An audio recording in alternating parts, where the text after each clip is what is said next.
Three Studios!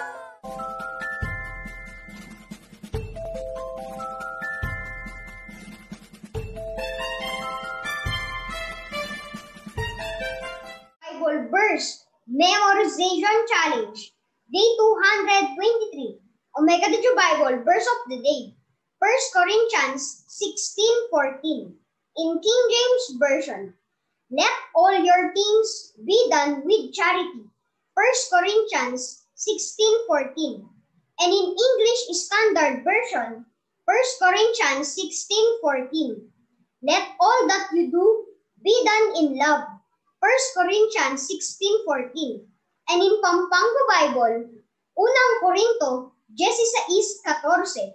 Daptan yu ing sa blang obra, yu king mit mong lugod.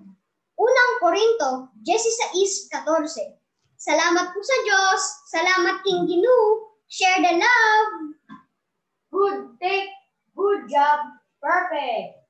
1 Corinthians 16:14. In Tok Pisin version, or in Papua New Guinea language, 1 Corinthians 16:14. Make him all good something belong yupla one time pasin, belong like him true. 1 Corinthians 16:14. And in Tagalog version, Unang Korinto 16:14. Gawin ninyo sa pag-ibig ang lahat ninyong ginagawa. Unang Korinto 16:14. King James Pisin Bible. Tok thank you, Igolonggod.